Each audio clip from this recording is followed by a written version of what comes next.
everyone, and welcome back to the Breeze Diaries. I've spent the last 3 days on this beautiful paradise, and I can report back that the beaches are still great, the angles are still difficult to hold, the operator players are still operating, and the sheriff is still giving out one-shot headshot. Everything is looking great over here. Yinsu, look, I hate to cut you off there, but this isn't about the Breeze Diaries, right? This is the Valorant Champions Tour. This is the main event, Challengers 1, baby. And I'm just Harry. I'm going to be hopping in. I'm going to be getting us out of this little bind that we're in right now. So stick around, because we're going to ascend on this journey together.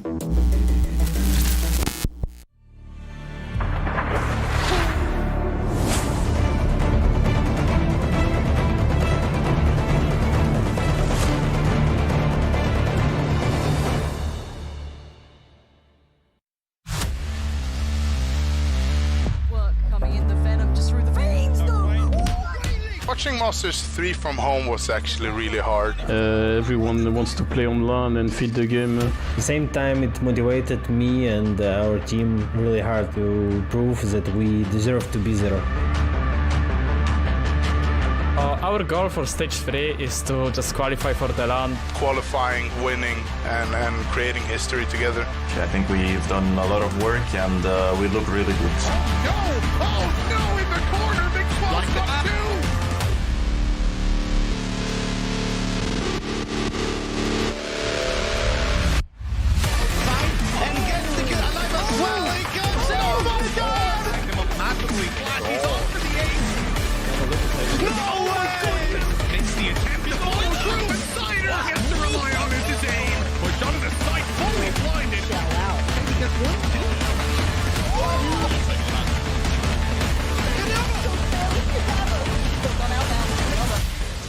bullets. The flash there is the... No, wait!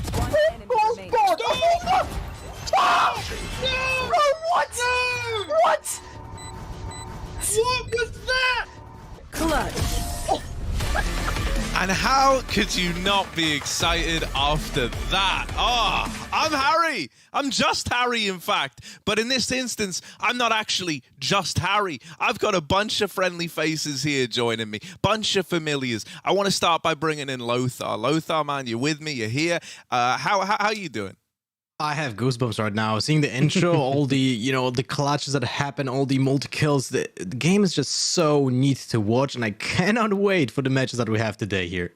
Cheers, man. Well, you're looking fresh today. I'm loving the positivity. And I tell you what, we got even more positivity. Hi, Pock. I know you're always a very smiley, happy guy. You're standing by as well. You ready for today? Oh, look at the shirt. Look at this number. Oh, yeah, popped an extra button just for you, Harry. But yeah, no, it's good to be here. It's super exciting to get this stage. I've been suffering from the Iceland blues, so watching back some of those player cams, it gets me excited to see. Well, we're into it now, the main course, right? This is when things start getting serious again. Yeah, no, right? And you talk about main courses, man. We got to tuck into ours. Before that, you got to have the hors d'oeuvres. You got to have the starters. And for that, I'm going to have to introduce you all to the format. It's time to kick off the third stage in style. Every top team from Europe will be going for the trophy at Masters 3 in Berlin in order to crown themselves as the #1 in the world. But the road to win a ticket is long and bumpy. So how do you get a slot? Like in the first 2 stages, we'll start with the Challengers main event in Week 1 and Week 2. Sounds the same as before? Wrong. More teams will make it through, and we'll see a double elimination bracket for the first time in EU. The top 4 from Week 1, as well as the best duo from Week 2, will immediately book their ticket for the EMEA Challengers playoffs. There, they'll face the top 3 teams from both Turkey and CIS. These 12 squads will again be fighting in a double elimination bracket in the playoffs. But this time, not only the 2 grand finalists will make it through. The top 4 EMEA teams will compete in the next stage, VCT Masters 3 in Berlin. Our 4 contenders will fight against the other 12 teams from NA, Korea, Brazil, LATAM, Japan, and Southeast Asia for the glory and the title of the second cross-regional VCT competition. This is your time to shine. Are you ready to enter the next stage? And who will be our world champions? Ooh, Oh, yeah, that's right. If you want to make it to Berlin, you're needing a top 4 here, then to go on to the EMEA playoffs and place well there as well. Man, like, you know, you got that second chance in challenges too, but I think for the bulk of the guys here, you know, they're all thinking about the here and the now. Talk to me, you know, are there any teams that we're kind of surprised haven't made it here? Obviously, those close qualifiers were rife with upsets, Hypoc. Yeah, I mean, it obviously needs mentioning after discussing the format. There were a couple of upsets along the way. We wouldn't have it any other way in EU. Obviously, big one for me, Heretics. I think coming into this stage, at least, a big talking point was this kind of 2-team roster mania between Heretics and G2. And unfortunately, Heretics falling short versus BK Rog in the first iteration of this new roster. Obviously, they do have other chances, but it's definitely worth noting they didn't make it through this time. And OG falling short as well after a little bit of a mix-up. But I think that's actually, you know, line things up to put another certain team on the map, Lothar, right? Oh, yeah, dude. Finest put themselves on the map for sure. They joined the ranks, in my eyes at least, to the tier 1 in Europe because they played against OG. 3 maps. It was a meme. 15-13. Every single map went overtime, double overtime, and they finished up and they went through. And they actually showed up as a real team. They had synergy, they had strats. The mid-round calling was on point, and I'm really hoping that Finest will show up in the next challenges. Well, you know, I don't think they were the only, you know, like little bright spark. I think a really, you know, a team worth mentioning is some British boys in Rick's GG, right? Hypoc, I know that you got to watch this, and I know that you were a fan of what these guys were bringing to the table. Yeah, for sure. I mean, the open qualifier streams in general are a blast once again. I mean, I absolutely love the opportunity to touch base with some of the teams we don't necessarily get a lot of camera time for. And it's always nice to get behind another UK team, right? And Rick's GG kind of epitomizes all of that. In particular, definitely a highlight for me. I think when we look at the 8 teams here at Challengers 1, it's fair to say they're considered an anomaly, but it was fantastic to watch them showcase their potential throughout the qualifiers. I had the pleasure of covering them with Pansy, and there were a couple of really standout individual performances, most notably for me, Tom on Split versus Big, actually. Yeah, and you cannot really not say anything about Mickey Boy joining the team because it feels like he actually made it possible for Rix to go into this stage. It's the 20-year-old player coming from Poland. But he also played with Starkso and Zeke, who I'm sure you guys all know. They all started in the same team at the beginning of Valorant. So it's kind of a storyline here building. And I'm very happy to see RixGG join the ranks of the teams that already proven themselves in the VCT circuit. Yeah, man. No, it's sick, right? You love new, fresh faces up at the top. And someone who was a fresh face in the G2 squad not too long ago was Avova, who Yinsu actually went and caught up with on the sidelines. Let's see what they had to say. Thank you very much, Harry. I'm now joined by G2's Avova. Hi, Avova. Welcome back to the show. Now, you've made a couple of big changes during the off-season, moving from Heretics to G2. What's it been like to try and adjust to your new 3 teammates? I feel like it's been flawless so far. Like, our synergy is just really good right now. And I'm really happy, like, how smooth it went. Like, with changes with Piss to Killox, like, everything just went perfect. It was just smooth. Well, on Heretics, you guys didn't really play a whole lot of Icebox on officials, you know, throughout like your entire time on that team. But it's a little bit of a different story now on G2. So what's the process been like on expanding your map pool as well? Honestly, we have called the Mentor, and he does the strats. Like in Heretics, we didn't really have too many strats. We ran defaults and stuff like that, and then our individual skill just popped off from time to time. So we won pretty much every map for some reason. Well, Breeze is also something that you guys have been playing on as well, which has been great to see. What do you make of this map? Because I feel like some players are still kind of not quite sure where they would place it.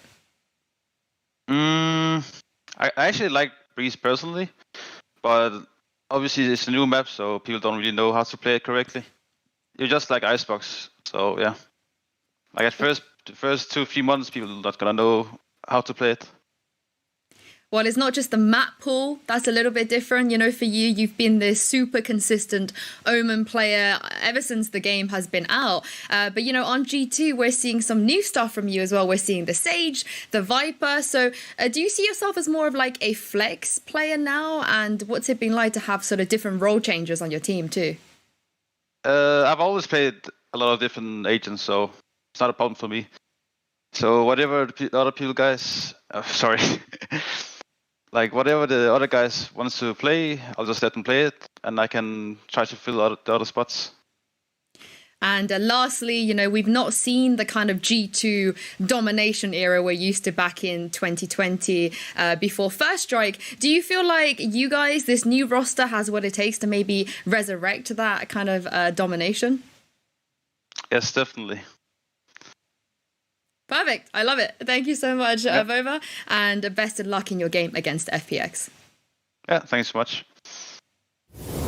That was great. That was wonderful to hear. And Avova seems like a really sweet dude. So I tell you what, you know, he kind of led into the idea that there's been, you know, some pretty significant roster changes going on in the G2 side. That tends to happen when you bring in a bunch of new faces. Hypok, do you want to talk to me about, you know, what's been going on in this G2 team? I mean, it's the role switch has been really interesting to me, at least in its first appearance. I was actually thoroughly impressed. It's always interesting to think that, you know, one of the household names like Mixwell being taken off that duelist role and swapped onto Sentinel. So it's going to be interesting to see how that looked. But I mean, Kellogg's has been an absolute pleasure to watch. Again, I think put himself right up there straight away with being a top contender for one of the best duelists in Europe, and alongside a player like Nuki, who has constantly been underrated, underestimated, I guess, throughout the entire scene. Potentially now we have the workings of the strongest duelist duo in EU. I think conversely, in the series we've seen so far, it's been Avova. I mean, he's talked about, you know, kind of slotting in seamlessly and things feeling really, really good synergy-wise. But he's been so impactful, playing, you know, both that kind of anchor role that we see him on as Omen, but also as a big initiator for them. Man, you know, I was gonna say, sorry, I was just gonna say, Hypok, man, you need to stop talking like that, because you're getting me real excited for this G2 squad, and we actually can take a look at the schedule, because I have a feeling that, you know, we're gonna get to see them a little later on today. You know, the Avova show and co. Lothar, I'm really curious. You're the kind of guy who I look to. You know, if I want like some nice knowledge, if I want to get excited on knowledge, tell me, which one of these games should I be looking forward to today? Look, obviously, Team Liquid versus FNATIC is the first one that comes to mind, right? This is the big names, the big strats, the innovators, but we know about that. But what I'm looking personally for is the Ascend versus Rigs GG, because that's the newest team to the circuit. You know, we have 7 other teams that we already know. Well, you know, apart from maybe from G2, because basically a new team, but we know the name. But Ascend, they play with CNET, the Jet god, in my eyes, the best Jet in the world, and they're gonna have to prove themselves. Rigs GG is gonna have to prove themselves against that team. It's gonna be fearsome. It's gonna be one of the most explosive games that we're probably gonna see here today. Yeah, right. Talk about a trial by fire. You know, you talk about, obviously, you said when you break it down the schedule, yeah, obviously Liquid FNATIC's a big one. You're right, it is a big one, and it's the game that we're tucking into. You know, I kind of want to keep it pretty open with this one. Hypog, what can I expect from this matchup today as someone who's just tuning in? I mean, the Liquid FNATIC, I think, is slowly becoming the bread and butter of our region, right? It's crazy to think we've only seen them face off 4 times. In total, so far it's all tied up at 2-2. These are the 2 innovators of our region, I feel, and at their peaks, it's always great to watch them face off. Previously, as we know, Liquid taking the grand finals of Stage 2 challenges, and for Reykjavik seeding ultimately, and then as we know, FNATIC toppled them in the lower bracket in Iceland, and I guess looking to defend their title, obviously now coming back to EU. The interesting thing is obviously we look back at these and with obviously Mini and Sliggy behind these teams respectively, they're always the ones that are at the forefront of the meta and being the ones to really set the tone of any changes we see on a macro level. Yeah, and you know, that's the thing with Liquid, right? We've had changes go down. Most notably, I'm looking at guys like Scream and Yampy having some switch ups. Lothar, I understand this is a topic close to your heart. Do you want to talk to me about some of these role changes that have been going on in the Liquid camp? Look, historically speaking, Liquid is one of the most innovative teams in the world alongside FNATIC, and I love the changes that they did. An example, when they played Haven with Yampy on Killjoy and first time Viper in a competitive setting on Haven, I was actually mind blown to see that they put themselves into that position. They know that they have to make some changes to fit the playstyle to make their opponents also uncomfortable. I'm a little bit worried in general, like how they will approach against the game against FNATIC, because in general in this close qualifiers they didn't look as solid as they normally do. But the role changes with Scream on Jet, I feel like those are needed. You know, those are needed. The teams are leaning towards more one duelist compositions in Europe, at least. I don't know about NA. We'll see about that. But in Europe, one duelist composition is something that we're going to be seeing a lot lately and then probably in the future. I think I'm going to pick your brain on this one a little bit more in a moment. But, you know, we've spoke a lot about Scream. And I don't know, man. If I got to see that guy's face right now, I think I'd freak out. Hang on, Yinsu's got him down on the sidelines. No way. All right, let's see what they have to say. Thank you very much, Harry. I'm joined by Team Liquid's Scream. Hi, Scream. Welcome back to the stream and welcome back to Europe. Hello. You guys did great at Iceland. Now, how difficult or easy, I guess, has it been for you and the rest of your team to kind of adjust and catch up with the rest of Europe since you've been away in Iceland? Well, yeah, we did pretty good in Iceland, getting like 250 points in total, even though like we expected to do way better, maybe reach the finals, but it is how it is. And right now we're just trying to change things up a little bit to get better, like continue the grind and like fix our mistakes. And yeah, we have some new stuff as well, so it's gonna be really interesting for the future. Do you feel like you've had enough time to prepare? Because obviously all of the teams that didn't go to Iceland had a bit longer to kind of catch up with the meta. Yeah, I feel like we didn't have that much time after Iceland because, as you said, all the other teams that didn't go to Iceland had like a month more than us to prepare. So yeah, I think obviously we have like the disadvantage for this qualifier for sure, us and FNATIC. So yeah, we just try to do our best with the time we had, and we'll see how it goes, but we're feeling good.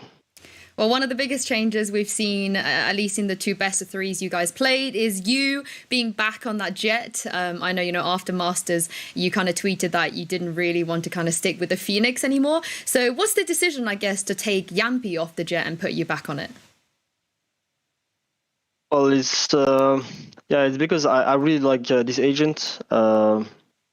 Jet, like I think Jampy can play with another agent on operator as well, which is he's gonna have to play more safe, but it's good for us this way. And going Jet on me is like more aggression, I feel like, and it's like we're just trying out things, but I feel like we are feeling good right now. I feel good. I started getting used to it again because I didn't play Jet for a long time, but I feel like this agent is really good for me. Like I really love playing it, and I just think things are feeling great so far. So. Well, you guys are going up against FNATIC once again. It feels like you've played a FNATIC a lot, over the last couple months. Now, the last time they came out on top, I'm sure you guys are feeling like you want to get your revenge. So what did you learn from that matchup? And what are you going to do differently, I guess, this time to make sure that you do end up beating them? I think our main mistake in Iceland is that we came with kind of the same stuff we had in qualifiers. We didn't change up much, and FNATIC did a lot of changes to their game, little changes here and there. But we learned from our mistakes, now everything's gonna be different, and we just learned from the Iceland so much. So hopefully we just reach another level again.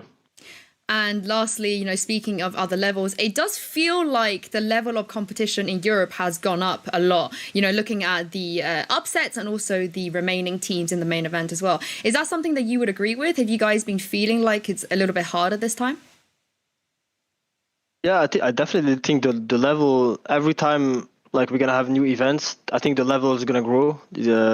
Like all the teams are gonna get better and better, just because like it is how it is, like in Iceland, for example, like everybody watched it and everybody learned from it as well, and people meanwhile they created new stuff as well. Like all the other teams that didn't go to Iceland just like have new stuff that we don't even know about. So yeah, it's gonna be. I think that's how the game is gonna evolve as well. Like after each event, like all the time, things are gonna evolve. Like people are gonna get better. There's gonna be new tactics, and yeah, the meta is gonna change all the time in these games. So it's a consistent. Like you need to keep it up. As a team, you can't really take some like too much of a break. So yeah. Well, if there's any team that's going to bring us even more new stuff, it's definitely going to be you guys. So I look forward to seeing it, and best of luck with your matchup against FNATIC. Thank you very much. like it had a good few little nuggets of gold in it, right? It's always a treat whenever someone like Scream, kind of shares the same sentiment that we've been talking about on the desk. It lets us know that we've been doing our job right. Lothar, talk to me. He touched upon, the difference between Jett as the aggressor and the operator. How do you think, these kind of changes are looking to influence the Liquid squad? I'm so happy that Scream actually mentioned all of that, because this is something that we had talking, behind the curtain for a long time.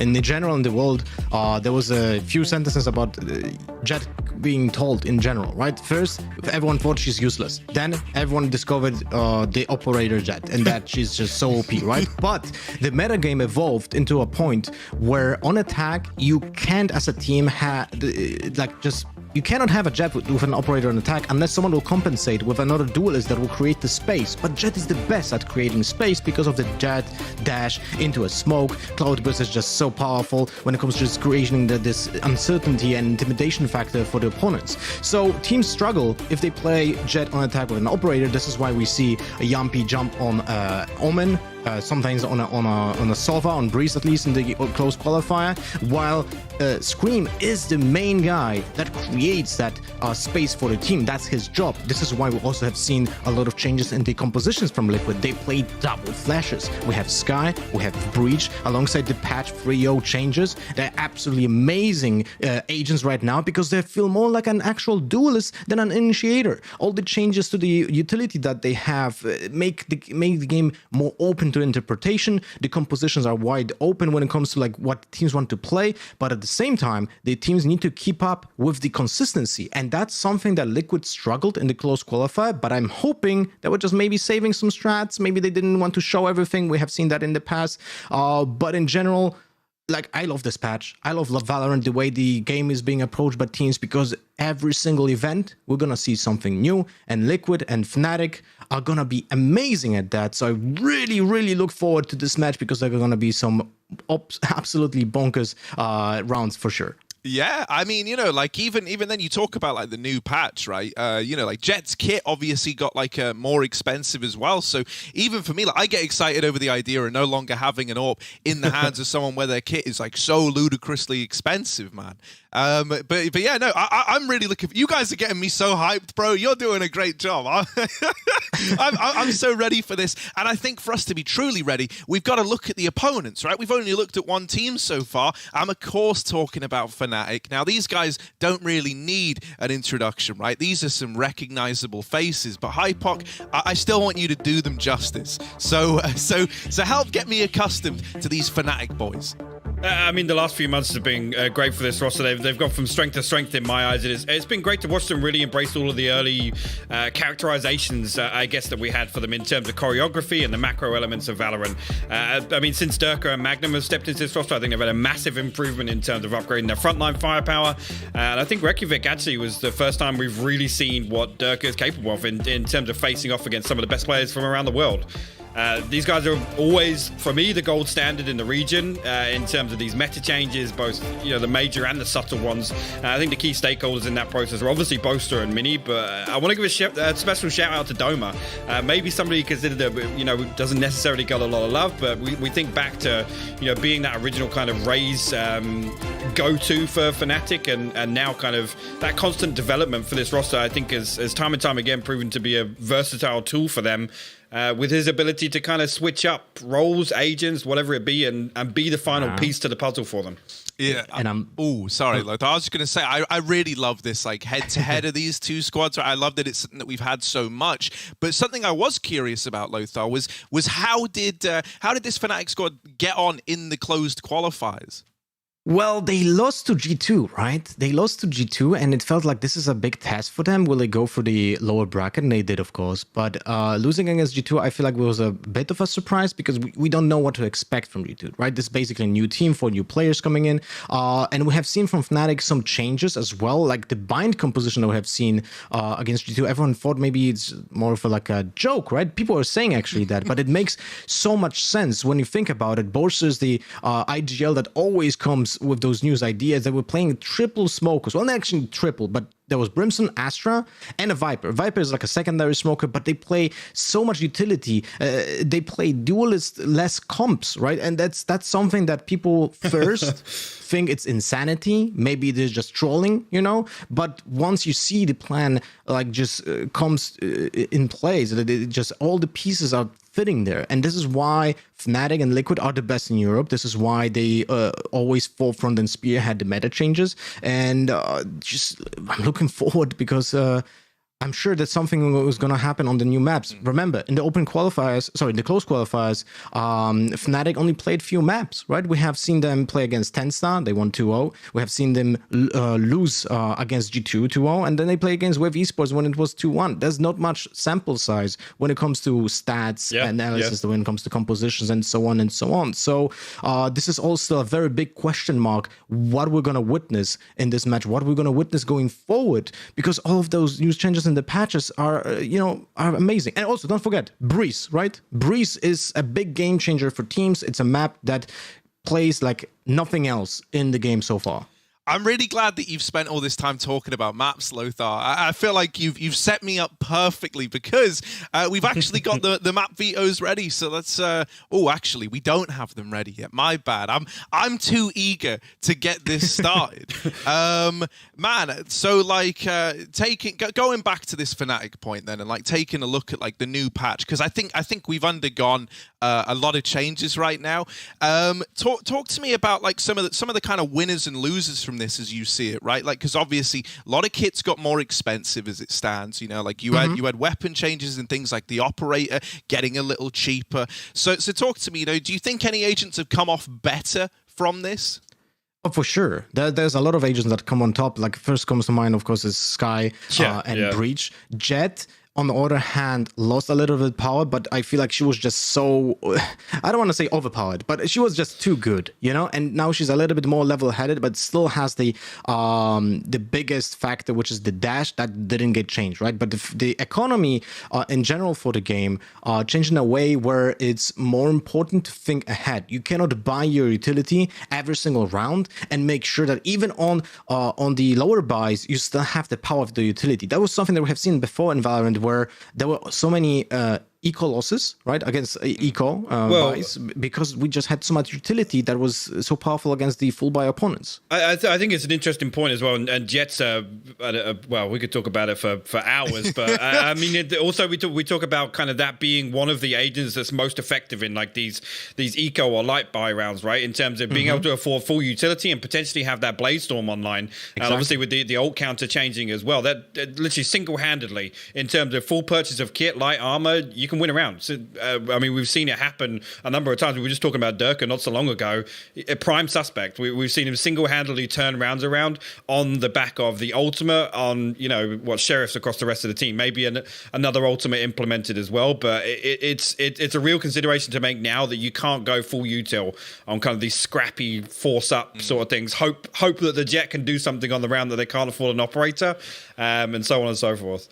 Yeah, man, I love it whenever you've had changes and you have like those time period of like adjustment where everyone's coming around figuring out the new little tricks of the trade. And talking of the tricks of the trade, I understand that now we do actually have the map VO ready, so I've nailed it this time. We're all good. We need to know the battleground in which these two squads are gonna go head to head.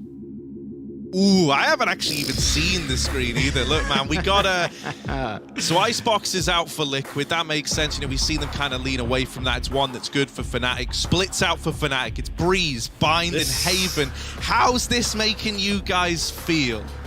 Oh my, this is gonna be amazing. So for Liquid on Breeze, they played 2 times so far on this map in the close qualifier. They played Cypher, Jet, Sky, Sova, Viper. So this combination of Sky and Viper is very meta, but it just works so well because the flashes are enabled by the Viper wall, which creates space, right? Yeah. Cypher has a global range on the entire map. This is why he's superior to his Killjoy. So Breeze is a fantastic way of just showcasing newer type of Valorant. Yeah, hi Park man. You having any thoughts about this map pool that we have? Obviously Breeze to begin, but even looking deeper in like the rest of the series, has seeing the maps got you feeling any sort of way? I mean, I think if this goes the distance, it probably leans a little in the favor of FNATIC. It's always exciting. These are the two teams that I look to when we have a new map coming. I thought the same for Icebox as well. They're the ones that, as soon as it's available, they're straight in a custom game. They're geeking out. They're finding the cheese. They're trying to make something work. But I think compositionally, this is a really interesting one. Potentially Liquid picking this up because, Wave did topple FNATIC on Breeze. So maybe there is a consideration to make there. The Liquid are feeling a little more comfortable. And a little, I guess, better rehearsed so far, but I wouldn't expect FNATIC to come into this without something up their sleeve. Yeah, right. I mean, that's the thing. Like, whenever you do have teams like this where they're so quick to try and, race to the top and be the ones to, like, set the meta, I always find that them to be the most exciting, right? They'll be the ones that take the biggest risks, the bigger gambles, and it's all with the goal of trying to shape how the very map that we're looking at right now is played. That excites me, Lothar. Dude, I wanted to just point to one thing. People are always complaining about the post-plant lineups for Viper and so on, because that's a big talking point about Breeze, right? And there are some changes when it comes to Viper in this patch as well. The snakebite is no longer 8 seconds long, it's 6.5, but it's actually above when you consider it because it just deals faster damage, and it has like instant damage as well. Every cloud, Lothar. Viper always gets stronger. Yeah, well, people are happy about that change, but I feel like the thing is, Viper is the strongest when it comes to execute, actually not post plant, because she has so much utility that she can clear so many angles by herself. Yep. Of course, it's more expensive, but it's now in line with the other characters as well, right? The snakebite is for 200 credits, but it's still a very cheap kit. It's only 600 credits for the entirety of a kit, right? Full buy, right? So when you play on the map like Breeze, if you don't use those snakebites to clear corners and the map is pretty big, right? You want to check all the corners, so you have to compensate for that, right? Because essentially you're not using your full utility to be able to execute, right? Yeah. I was just going to say as well, Breeze is an interesting consideration to make. I'd be interested to get your thoughts on this, Lothar, in terms of that wall going up and the space on both of the sites. Obviously, there's two very, very tight choke points to get in, but that wall covering up a much bigger area, right, in terms of if we made a comparison to what Omen can close off in terms of space, what Brimstone can close off in terms of space. And obviously with Sky now becoming... in my eyes, a must-pick alongside Viper on a couple of maps now. Yeah. You think about the execution possibilities; it's so much bigger than playing another controller. Well, the thing is, Brimstone doesn't really make sense on two maps, on Icebox and Breeze, right? His smokes are not big enough, but the more important factor is that his range of setting up even the smokes is not covering the entire map. You cannot really do any kind of, let's say, fakes and so on. This is why Astra and Omen are superior when it comes to just map control and being a lurker as well. We have seen Bosa in the past being an Astra lurker because he can just use his utility while being tucked in a corner waiting for his opponents. There were some moments where he got caught off guard, but that can happen. But the thing is, those teams are thinking about that, right? This is why I love Bosa when it comes to like the innovation, right? He was playing Astra as a lurker. That makes a lot of sense also on maps like Breeze and Icebox. But what you mentioned, Viper is crucial on those maps on Icebox and on Breeze because her wall is just so long. Yeah. And even though when she commits to one side, right, you can always use it as a fake out. You can make a lot of fakes with just Sky and Viper, what we mentioned before. The creation of space. Like think of it this way. Phoenix can create alter the map with his wall for a few seconds. Viper can do that and put like the team in the opposing team in a very weird spot for the entire round because the fuel lasts 15 seconds. It will get refueled in 20, so you can just wall it up again, make a flash through the wall. This is why Sky is superior towards Breach than Breach on those maps, and just make your opponents feel uneasy on those maps. This is why those controllers that have global range are now superior on the newer maps. Cypher, Viper, Omen, Astra, those are the best picks.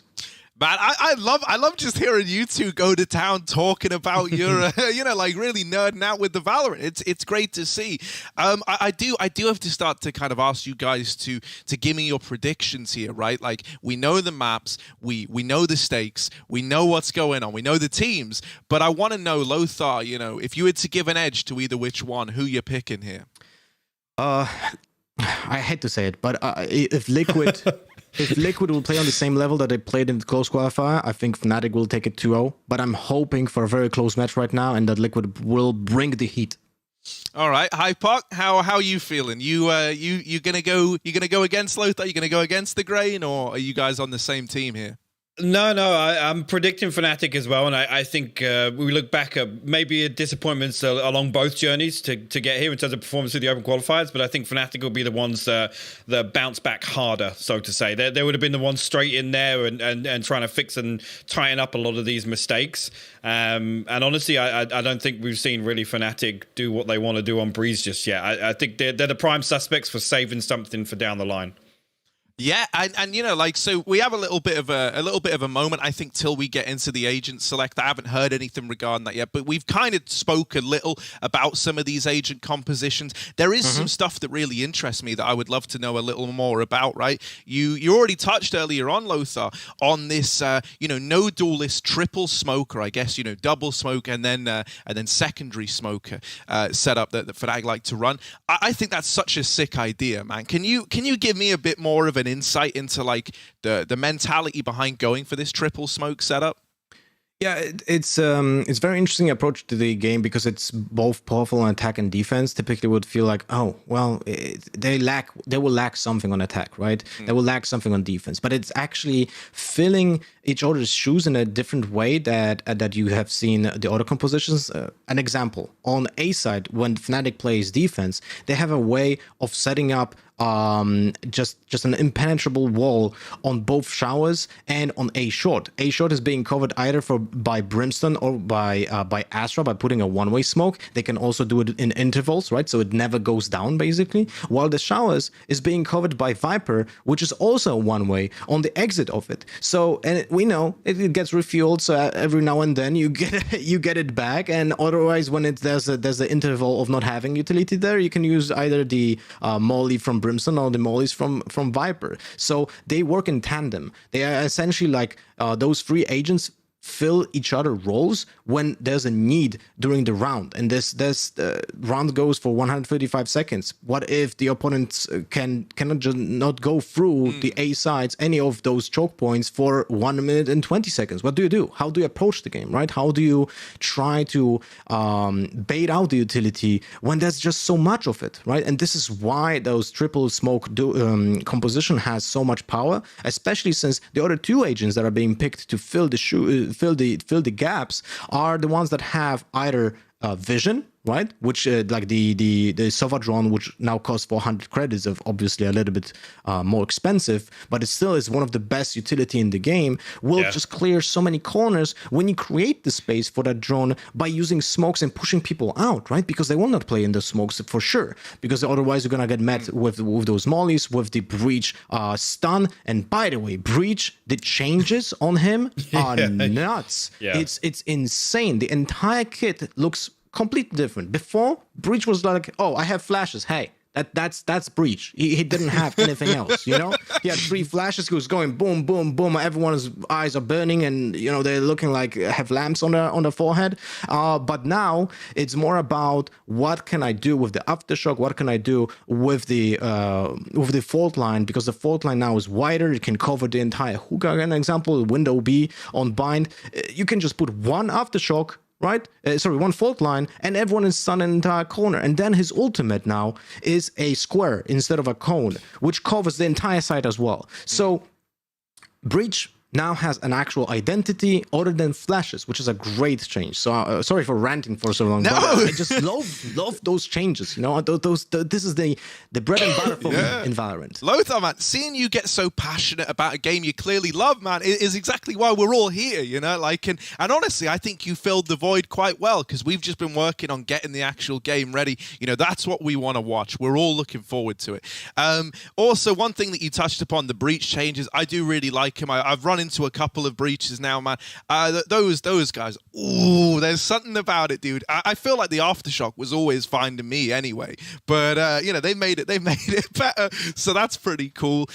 You know, on top of that, something else that we kind of look at with like some of these changes coming in is obviously you got to think in the future, not now, but like how is someone like Kalo gonna start to influence the meta as well, right? There's so many talking points at this point in time in Valorant, it feels like, that really, like, we could just run off the rails with this and kind of take it podcast mode, right?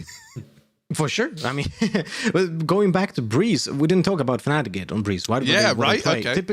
They played once in close qualifier on Breeze. They won on it, but it was a Cypher, Jet, Sage, Sova, Viper. So they didn't have Sky in it. So there's going to be a stark contrast when it comes to the way that both of those teams will play on Breeze. And it's going to be pretty cool to see which one is more dominant, right? The Sage or the Sky. Yeah, I'm excited to see that as well, so we can find out what agents are getting played. It won't be a mystery any longer. Oh, I'm looking forward to this. I might just leave it to you guys to get me really hyped up and talk me through some of the synergies we've got. Okay. Oh, we have a lot of changes here. Right? Yes. Bolster is not playing on Sova. He's playing on Astra. Dirk goes to Sova instead of Jet. There's no Jet for FNATIC. This is the exact thing I was talking. No way. That's got to be a double. Are we gonna get They're Yoru? trolling. No, they're trolling. They've got to be. But first off, again, to get Doma on the Sky, the big tick in the box for me, and again, I think is a must pick alongside Viper on this map. Seeing this switch up of composition was just the thing I was talking about. Straight away, again, thinking about obviously the Breeze performance versus Wave, they've gone back, and I think this is a direct address to maybe not showing the full picture just yet. This is maybe now final form for FNATIC on Breeze. Yeah, that is awesome to watch. I'm excited as well about the the Scream Jet that we've got making the appearance. We spoke about that earlier on. That's going to be cool to see. I love the Viper Sky crossover as well. As far as like your little duos of characters go, man, her flashes mixed with the wall, it's just painful to play against. So yeah, I'm really looking forward to this. I'm sad that the Yoru hover was just a troll. You know, I don't think we have any Draken type characters here to try and bring that out when it matters most. But yeah, man, you know, on the back of seeing agent selectors, your mind's kind of changed at all as to where you were standing, because we're almost ready to get this one in. Not for me, although I'm a little bit uncertain about the composition without Jet, but I just want to see it now. Okay, yeah, no, fair play, man. I think we're all on the same boat, and the good news is that we don't have to wait long to see it. That's right. This game is about to begin. FNATIC taking on Liquid, and it is the wonderful casting duo of Pansy and Hypoc to take us in. Oh, what an absolute champion Harry is. We've thrown him into the deep end. He's just escaped the gulag, and there he is having to fill on his first day. But we're live into this. There's no messing around here, Hypoc. We are straight into the action. Yeah, we're already halfway through the pistol round here as Magnum's opened things up. Mystic actually going to follow through on that one. So FNATIC now straight away find themselves in a 5v3 situation, and Spike being planted. We're over on B site here. All right, let's get our bearings a bit. Just got ourselves kind of situated. FNATIC, of course, on the attacking side, Liquid on the defensive side now, playing the retake. And all I do is pick Sky, and I'm just so happy that now I get to see some of the best players now picking this up. Soulcast, obviously one of the first players to really lean into it heavily, and I want to see how it looks on this map specifically. Over Scream, slowly working through middle. There he is. Boast actually managed to pick him out, and it looks like at this point it is just Soulcast left alive. I don't really know what he's going to be able to get out of this one. Maybe a bit more damage. That's lovely. Not bad at all, but beyond that, he's been wrapped on. Cheeky around the world. Does he get shut down? Yes, he does. Oh, that UI is going to take a second to update. That's going to catch me here. All right, welcome back. Welcome back. So at this point, let's kind of take stock a little here, because we kind of got thrown in at this point. You know, I was a little out of sorts, but also, yeah, lovely desk work there. How did it feel, Hypoc? What was it like? It's always nice to get back on the desk. It's not often I get wheeled out and put on camera. Yeah. Usually I have my 15-second pre-game camera spot, and that's about it. Yeah, actually, yeah, that's an addition. Come back. It's always nice to get back on the UI, isn't it? Yeah. Oh, it's lovely. It's a bit confusing right now. They're there Oh, to it's stay. minimal vision. I spoke too soon, Hypoc, but there we go. That's the look I like. Now, Vipers galore, and obviously that back box corner as well, just being tucked into by Scream. Super powerful position, but you can see Sky's flash instantly targeted towards it. Now, they've sliced and diced up poor old Madonna. Another flash comes through, catching just about everyone, but at the moment it does end up towards about a 4v4. Now, the money's a bit weird for Liquid. They've got, what, the Sheriffs, the Ghosts, the Marshals, bits and bobs, but on the other side, Bulldogs, Spectres, and also the important part, the heavier armor. So this should be kept and maintained. See if Soulcast can watch out another though. That's madness. He even got the Seekers online here, Hyper. Actually, Link now finds himself in a 1v2. Straight away, actually, will spy out one. Going to upgrade to the Marshal here. Prevent the spike going down, but that wall going to cut off lots of the sight lines. Spike planted. Mystic and Magnum just have to play this one pretty safe here. Just play off those contact. Actually, a spy cam available as well. I'm not sure exactly what angles that's going to see, but you see Magnum already posted up inside it. It's going to be hard to get a clean 1v1, right? Like, even with this, they can start kind of closing the gap, roughly. But actually did give him a chance to have a bit of a 1v1 there if he was able to find Magnum and kind of bang out another shot. Not easy. But still, FNATIC 2-0. We managed to get our bearings. And obviously, Scream is not Magnum. I think the cameras are a little off there, so hopefully that gets fixed up for you guys at home. I was like looking down the side, like, wow, Magnum looks really different. Somewhere. Yeah. Wow.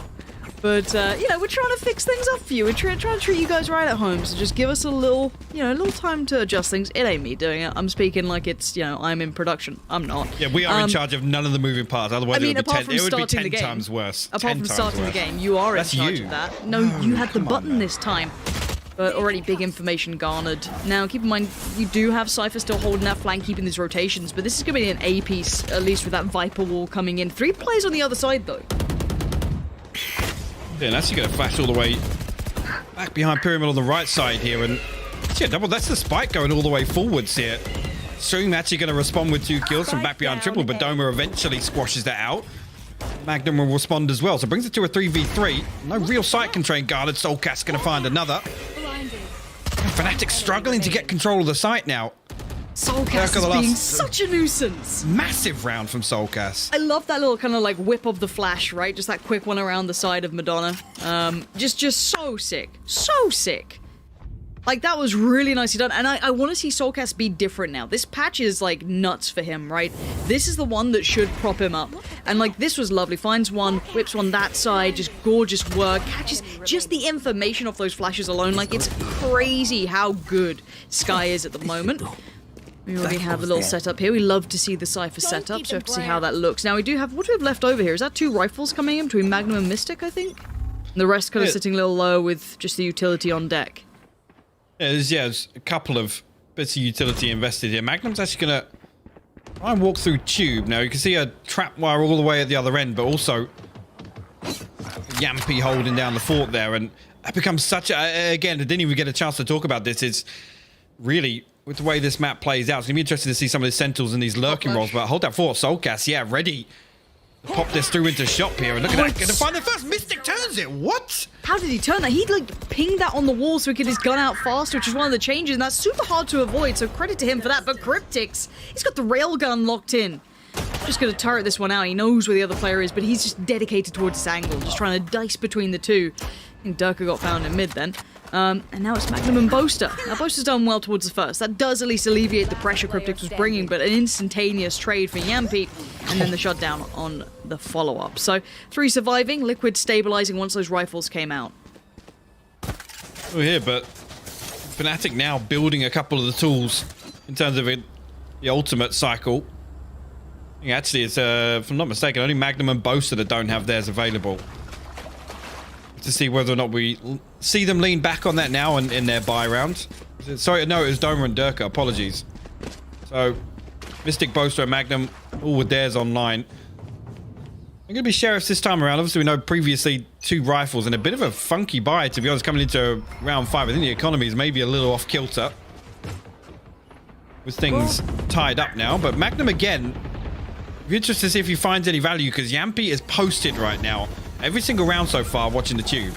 Yeah, and it's not just on that. Like, he will lean A if they start showing presence, but you could, as you highlighted there perfectly, and we kind of saw it building from the very start. Yampi able to find those two players. I think Magnum kind of slipped the thread a little earlier, was able to kind of find his way through. But you can see Cryptix is on today. So is Soulcast. They are sharp at the moment. Lovely work, and there was even the flank coming in from Scream if required. It really wasn't. But at that point, lovely shutdown. No threats being found. And how are you finding the economy changes to an extent? I know they're not like drastically different, but it feels like when you're on eco, you're really on eco. You know, you don't get as much leeway anymore. You do end up being like, well, okay, I can either get a little bit of util, maybe an upgrade of a pistol here or there, but you don't get the full shebang anymore. No, I agree, and it's one of the points I brought up on the desk. I think Jet is probably the most impacted by that, right? It's the one that I think could be most influential in terms of, her self-sustain with the cloud burst and the ultimate, right? Yeah. How often have we seen it just completely flip around on his head on the back of what a $400 investment, really? True. We do have the kind of elbow creep coming out from Boaster here. Having a little peek through towards our window side. But with the Viper all invested, it's going to be tricky to kind of eventually lean to B. But I guess it's only towards that kind of main entrance, so maybe they could split mid or even potentially CT if they get the right wrap. But at the end of the day, looking across the map for the attacking side, they do have presence elsewhere too. Now, they got that pick in middle. Now, the one thing we have to say about this map, Hypoc, is rotations are punishing, right? This map's pretty big. We know it. Information is king. It is key here. And you can see FNATIC just hitting the brakes, pausing for a second, seeing if anyone tries to get a little overzealously trying to get information, maybe peeking a little too far. You can see the dog being invested as well from the defending side. That'll be Soulcast sending that, I think, down tube, just to see if he can maybe find Magnum again, give a bit of an intonation as to what's going on, but the Seekers will show where they're coming from, at least for now, and obviously it'll show where Link is, as does the L drone. He's in a lot of trouble here. He does have Soulcast on the bailout, but he's still a mile away. Soulcast is going to reply with the Seekers of his own. This is huge, actually. Response comes through, but Dome is going to double dip. Link and Soulcast will lose their lives, and now it's just screaming Cryptix. And already Mystic now looking to put a stranglehold on A site. That Viper's bit invested gives them a really good opportunity to close this out. Still massive numbers advantage here. Or FNATIC. Expect Liquid to just look to do a little bit of damage here on the way out if they can. Really feasible to go through here. Now, what was interesting was actually throwing up that Cosmic Divide over on the B site. Obviously, we know Cryptix invested his Viper's bit off the rip, really, to get control of B. Just to see FNATIC kind of plant the seeds of maybe still contesting B site. All five of them going to slip back through cave, and Scream considering a peek. Oh, going to find Mystic, though. Just wants to hold on to the Vandal for the time being, so FNATIC will find a flawless round victory here with that A site execute, but you could argue a little overzealous in terms of investment. A 5v2 scenario, Viper's bit invested as well, and we know how on this map in particular it can be such a huge tool for teams. Certainly can be. Oh, I see an AWP coming out for Yampi. I want to see what he does with that. See if he's... I mean, he's already been around tube. He's kind of indicated that's where he's generally going to be, that little lean towards A every now and then. But this does leave mid as not an option. But if that's been identified as maybe they don't dedicate a player towards it, but they have got that Jet leaning there, this is an interesting look coming out from the defending side. Liquid do leave a little bit of gap here, and if FNATIC start noting that, they could start pressuring, and I'm seeing Boaster exploring this idea again. They did manage to punish, I think it was Scream last time here, potentially. I'm not 100% sure if it was Scream, but I think it was. And it looks like they're exploring that option again, so it does pull him away from that B site, leaving Cypher to do Cypher things, which is kind of being the one-man hero, right? Yeah. I think hero's the key word, right? Is in terms of the potential impact on a round. Boaster again. We'll explore up top side of elbow. This time actually a little bit of an adjustment here. You can see MP flipping over towards B very early on here to help out with Link and Scream. And again, FNATIC now planting the seeds, I think is the key word. This is sort of the early kind of signs of conditioning here, because they've drawn out this rotation, and already with 30 seconds left, They're in a position to hit A. 30 seconds left. Yeah, there's a one way that Cryptic's, I think, potentially could have used on this. I was curious if he was going to go to it, but yeah, he knows what's up. His sight's under pressure, but Magnum times it just right. Now Soulcast left on an island. He doesn't have the support he wanted that he normally gets from the Sober, for example. They're still a mile away, so the sight's all Fanatics, and I love that. The walk up middle, the show presence in elbow, the show a little bit of, a little bit of leg towards mid. That's an angle, but it doesn't matter. Doma knows it even better. I loved what Fnatic did this round. They punished that kind of floating player that they haven't had kind of posted towards middle and kind of that lean on tube they've been kind of sharing that role on. I loved that, and as soon as that idea of, oh, there's been a couple of notes towards B, they had to put the player there. Well, the big thing is the next step to this overall, I think we think bigger picture is Magnum.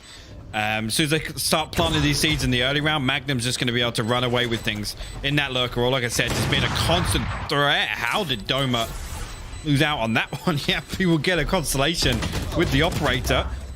A headshot, but Durka will close things out. Like I said, it's again in terms, and you hit the nail on the head really, in terms of rotation timings and being able to spread the defense very thin. That's when Magnum can run absolutely rampant, right? He can sit so late in these lurks. And I was interested to see what Fnatic looked like on this map as well, because look, we had, Mini nipping into the stream every now and then. If you saw a couple of teams, floating Breeze out there, like you could see teams keeping it in mind. As soon as that veto, as soon as Breeze was either left open or not insta taken away, coaches became very interested. So I like seeing the new looks from teams. We do have a hefty lean towards A and a lot of pressure towards the Viper. I don't know if the ults come around. No, it's just good luck, bud.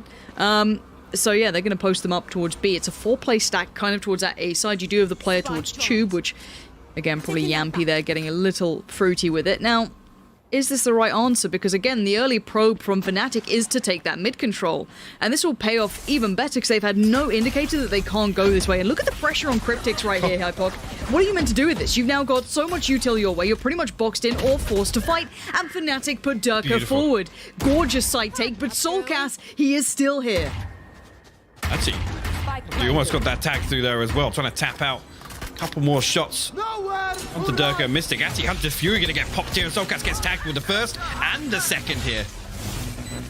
And they're pinning them in. It's a tricky position to play back from. Good one from Mystic to bail them out towards Scream.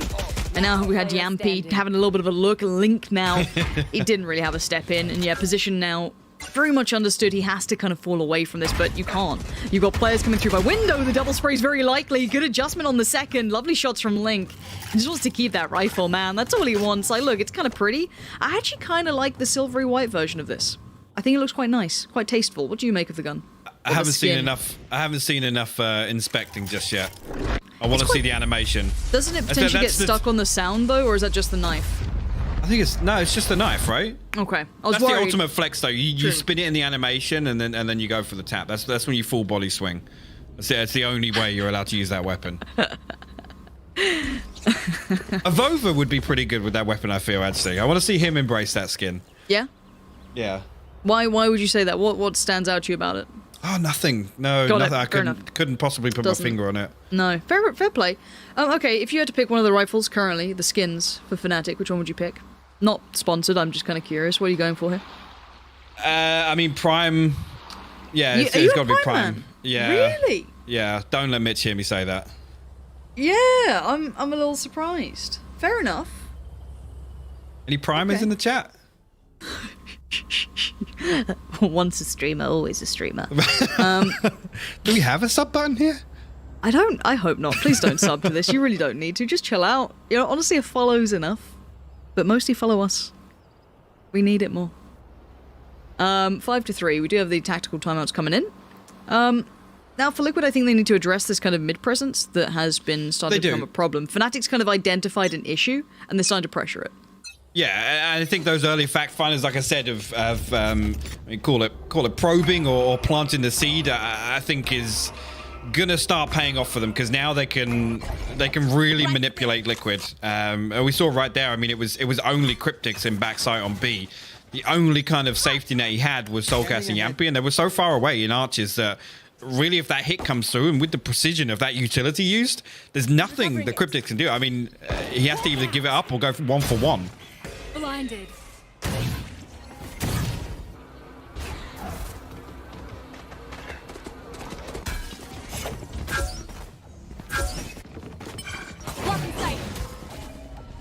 No one's crossed just yet. You can see the Viper wall still very much in place. Scream wants the information. I think just bonked his head on the top. Ban reveal. Yampy's gonna isolate Durka, so that's a good fact finder. And there's the net close coming in from Link, kind of working his way down tube.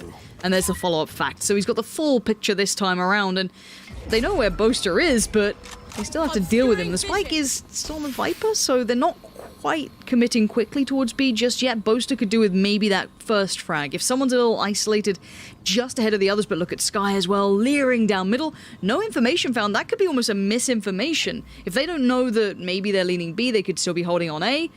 Let's see what the timing's like here. Actually, Cryptic's going to give away a sound cue here now. 30 seconds Boaster left. actually going to note his position on the back of that creeping towards wall. He's actually going to get the swing as well, so that should open up B's site here, and FNATIC should be able to take control. Now, no wall invested on this side, so as if they've actually got to play this a little bit of aggressive, and that's exactly what Boaster's going to do on the back of that flash. Oh, Mister got 2. I've got your trail. Seekers go out. And now the 3v2. FNATIC going to leave Mystic and Dome up. Posted up towards the pillar, and you do have the freedom of the roam coming in from Boaster, so keep in mind he could get a flank on this. He's going to probably deny both if they try and walk away from it in any position.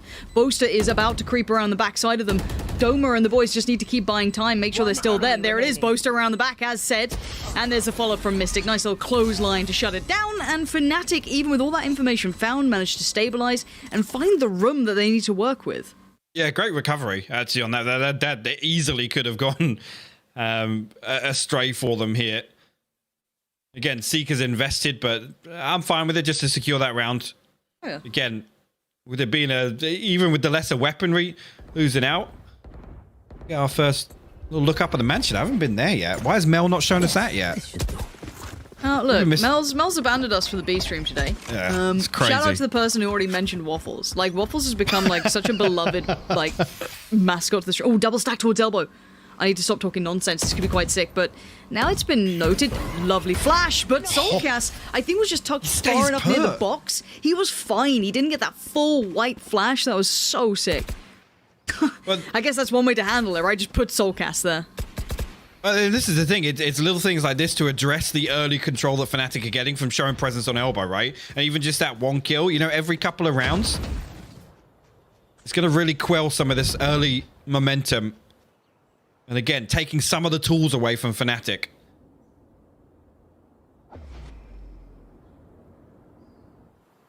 I need a stop. You're both still going to spy out Scream there. Takes a little bit of damage. Back away now towards Archers. 2 members still committed on B side. FNATIC, I think, now desperately looking for something. Found one. Soulcast going to pop the Seekers out. It's having a problem. Yeah, it's at a moment there, isn't it? Yeah, we've all had them. It's not feeling so wonderful, but no big move off the back of this. Keeping there's 30 seconds left. They are leaving Liquid to sweat here. They're not quite sure where they're going, but there is still going to be Yampy on this site. If he gets maybe one, that's enough to kind of cause so many issues at this point. Let's see. 18 seconds, the cross is being watched. Link is there. He's almost encouraged on this. Yampy has found Magnum. They're going to be funneled in on one side. They can't really avoid it now. Soulcast does go down to Boaster, but where is that spike? It's in Viper's hands. The timing on that is devastating, and so is Boaster in this round. Already, the ult comes online. He's going to try and isolate it into a slice here for them just to survive into. And you can see the retake coming on in. Cryptics, look at what he has to work with. See, Mystic and Boaster tagged up a little bit, so definitely doable here. Scream coming all the way through Cave. Now that's going to give away some information. Actually, Cryptics going to find the first. Boaster still behind the Cosmic Divide. Cryptics finds him as the wall drops, and Liquid come out on top of that. I think after they'd got the initial control and, I'll be honest, dug Yampy out of that spot. Oh. It was all doable there. That's a little bit of a remix there on the operator pickup, but oh no! Full 7 people in chat that will get that reference. Look, that's who I'm there for. Whoever gets like what Bo Selector, Craig David, any of these references, fair play to you. Like, you're the type of audience we're here for. So welcome. And look, we've got to have our fun before North America wakes up, you know? It's like, it's a nice afternoon time here. We've got the early shift. And Cryptics, man, that was so like, and Boaster did so much bailing out, right? Like a couple of those kills were just like instrumental, and then he gets just Cryptics coming back in with a mad 2K.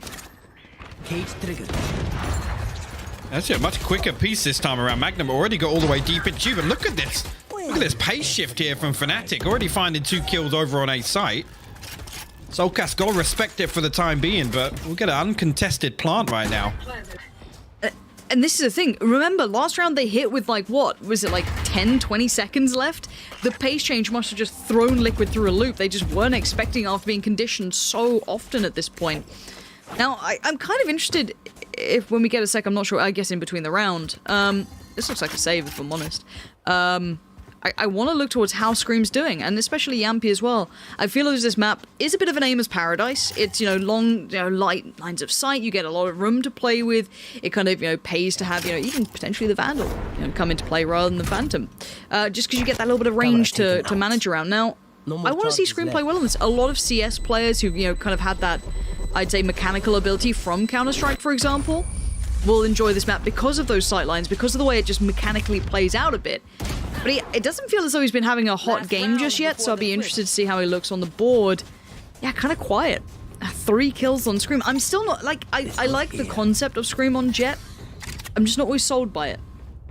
No, I think we can stay open-minded towards maybe how they try and work around Scream on attack.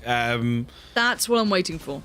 And then again, I think the other key stakeholder there is Soulcast, right? And he's had an amazing defensive half, at least being in terms of finding opening duels himself and working off the back of, Sky becoming basically a duelist, right? Yep. Okay, there you go. Okay, You mentioned it. You mentioned Here him. we go. Let's go, Scream. Show me the money. You poked the beast. Look, I will never not be a fan of that man. It's just when you've seen the potential that he has. Oh, Soulcast, this could be a huge pop flash, but look at the way they played it. Boaster was just going to swing in the angle back by main, and Dirk has also found Link. Scream just gets involved. 1 HP, is that all he's going to need here? Mystic, the barrel shows, but gets denied. Scream can't find it this time, and now Cryptics and Yampy in a 2v4 post-plant scenario. Barely a step towards the site. These odds are not looking so pretty. With the Viper's Pit invested as well, difficult to dig them out. Yampy already taken some shock dart damage there from Durka. Cryptic's finally making his way up towards Tube. Yampy will find the opener. He's doing everything he can for it. He's got Hunter's Fury here.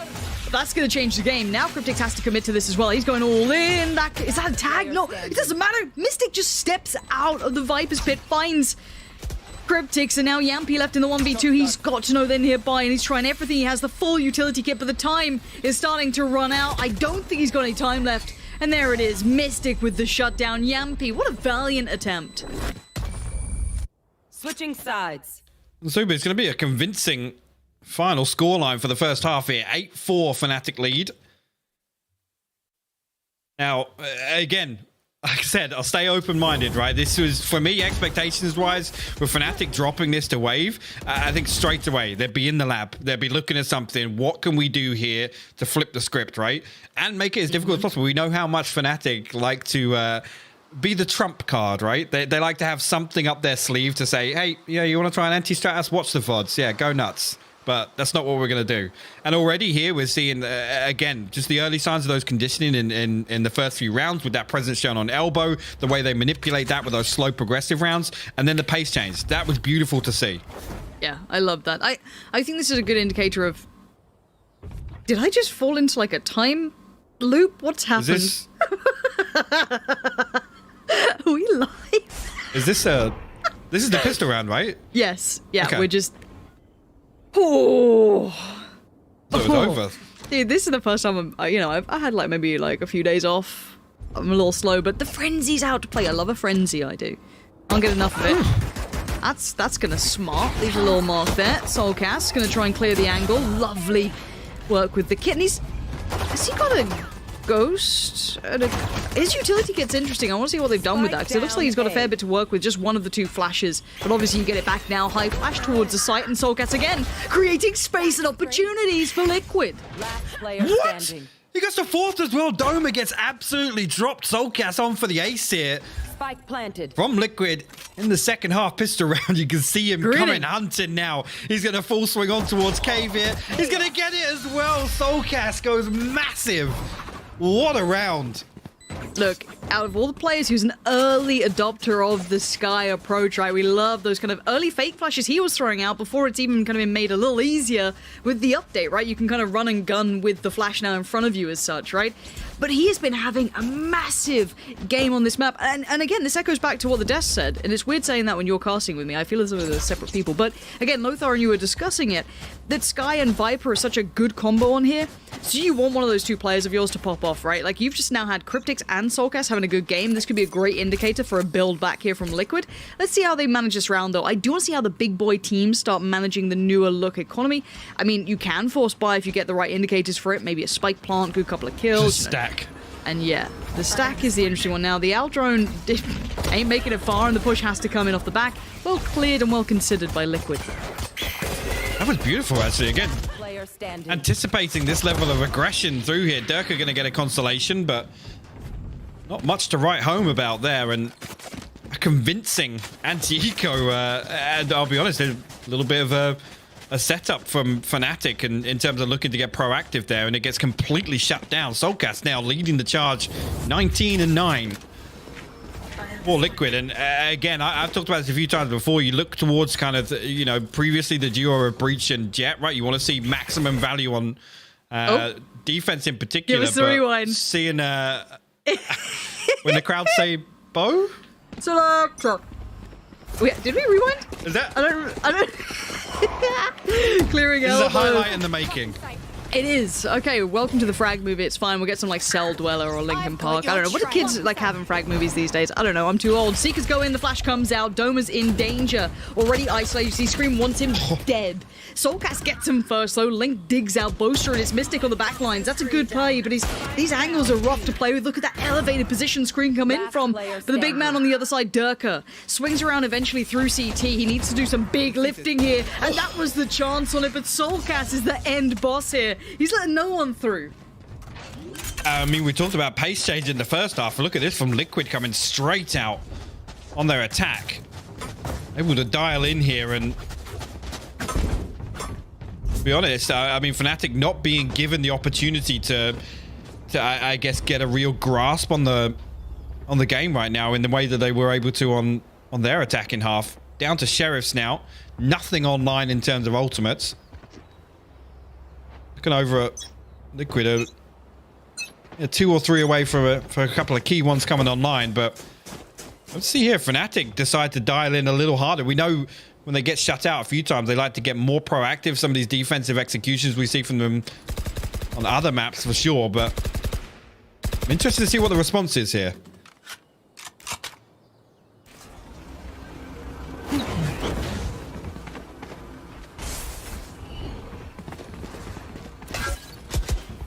Oh. He got frenzies and he just tucked in on the site. He's going to hear all the steps. All goes in, so it might give him at least a fair fight to some angles. Oh, the flash through. Any frags to be found? Yes, there it is. Nice use of the Sky Flash to come in, but now Cryptic... Oh, I thought he was going to give us a little aim display there. The adjusting on all 3, but... maybe Magnum to find another. They're making this costly if they can keep going on this. Durka now. There it is, capitalizing on the timing. And the shot could not have been better. Now, does he find Link, though? Right place, wrong time. He's backing away. He doesn't fully check it. He doesn't fully clear, but he's got the intuition. No way. And he's got the shot. Well, I guess that's the response. Waiting for FNATIC to show us something in this half here, and Durka digs deep. Give the man a Sheriff and it's still winnable. Absolutely insane stuff. What a recovery there. Did that come down to the 1v3 there from Durka? Yes, I think it was kind of a 2v3 at one point, but I mean, it was basically a 1v3. What a nutty gamer. Oh, that's going to put the brakes on at least in terms of momentum. Economy-wise, not going to make a massive difference. As I say that, actually, Liquid only financially with 1 round in hand here. I think Soulcast had to drop out a weapon also. This potentially... that could be a pivotal round. If we look at the round score here, it's FNATIC on the brink of double digits.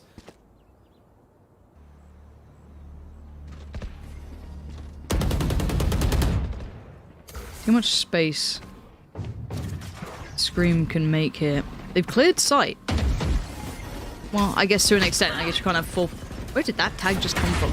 They can't have full faith in it, but at this point, sight's there, spike to be planted. FNATIC have to play this back in, maybe depending a little on the ult to come in through from Durka. He does indeed get the frag as well. Good follow-up on that, and that's allowed Boaster to lean a little further forward, leering toward this, and Link waiting with the toothy maw down below, but the flash comes in, tries to swing it early. Timing favors FNATIC on the play back through.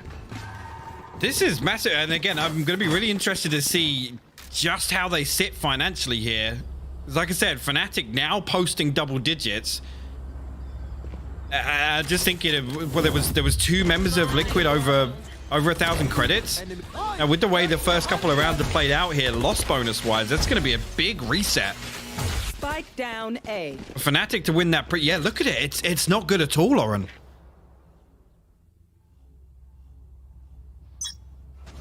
Oh. Okay. I mean, there was something we said about... I feel like I'm having a mental breakdown. Can we take it easy Please on the UI help. flicker? I'm not normally awake before midday, and like I had to be up early. I've been feeling like things are going wrong, but it's okay. So as I was saying, you know, there used to be the old Scouts and Deagles. They can work. It's tags between the two. If you just chip damage is actually really valuable on these rounds. And obviously, you know, Marshals and Bits and Bobs work exactly the same. Bits of chip damage here, but again, you can kind of play to not that tune. You can avoid it if at all possible. I was going to say, especially with these weapons, it's almost like actually throw a couple of Marshals and Sheriffs up and let's just stack up. Because if everybody hits somebody once, they're going down, right? So on the times that, you know, your opponent's going to spread very thin, the default, but actually, look at it, FNATIC handling this very, very well. They're playing deep on both sides here. Seeker's invested, and Liquid actually going to re-explore towards double doors. Oh no! Magnum just wins Scream. He just pulled away from him. Now the 3, that camera, pretty tasty, isn't it? There it is. That's real nice. So They've got much it all. info. Big information. Cross actually gets away with it. Soulcast does potentially get the spike down. Don't know if anyone can deny it. There is a bit of damage coming in. Spike down. Yeah. Shut out, shut down. No real damage done. I was getting a little interested, but yeah, nothing much more than that. Yeah, and I guess as a result of what we previously talked about here, this is pretty much the do or die for Liquid here in terms of their buy round. Have to see ultimates-wise what's available. Hunter's Fury, Seekers, Neural Theft. As we know, Scream popped that Bladestorm previously here, but you look at the money, it's going to be scrappy at best. I mean, even if they win this, they've still got a round deficit to make up, and financially, it's not looking comfortable at all. Deploying drone. 7. We're leaning in. Clearing out the util on the way. Very towards the default plant. Now, they can fall away to have the Viper in the post plant if they want it. Actually forces him off the spike plant. That's decent. Nice amount of HP on the board. And the spike plant this time does come in. So let's look at the post plants they have. Seekers were already underway. They were kind of heading out. They didn't do too much, but I want to look at that Cypher lurk in middle as well. That could catch the Viper if they're not being subtle, and that could really close this in. Flash through the wall. Soulcast up for the fight. He gets one, can't get any more though. Link helped him out on that one though. He got Mystic at the same time. That was that lurk coming through in middle, and now there's problems galore for FNATIC, and that timing could not have been better for Liquid. And for Survive. And that's the key factor here to consider in terms of building a little bit of a buffer to get back into this game. They need to hold FNATIC on 11 rounds. I think FNATIC are going to have a very comfortable purchase here once again with the way the previous rounds have played out. That's a big win there for Liquid. Keep 4 on. I'm not sure if they recovered the operator. Yeah, look at it. It did get recovered purchase-wise. It would appear so. Because yeah, look at FNATIC right now. They're sitting on stacks. Yeah, they're not doing too bad. 3.9, 4K. Jampy expecting aggression. There's at least... I mean... They just flashed that already. I love this intuition coming out. It's, keeping them checked in, Boaster tagged up, forced away. Now Link kind of leans in further. So they've shown a fair amount towards this A side. They've got like big intentions. And I want to see that Sova in mid, closing the gap. Keep that in the back of your mind. Sova is going walkouts. Now Soulcast is watching this. But, I mean, it's a classic, right? And it's Durka on the other side, fully rifled up. So, I mean, actually, in this scenario, got himself deep enough where he can just sit and wait for his execution to come through. Doesn't necessarily need to force the issue. He's there to address the backline, that post-plant setup here, and you can see now on the minimap he's making his move elsewhere. Doma will send a flash through, and Spike finally gets planted here, but look at the position in Cave now. Yep, there it is. Denial. Yampy, great trade, though. Very quick to adjust. Doma turns the flash. Magnum now moves in towards Tribox.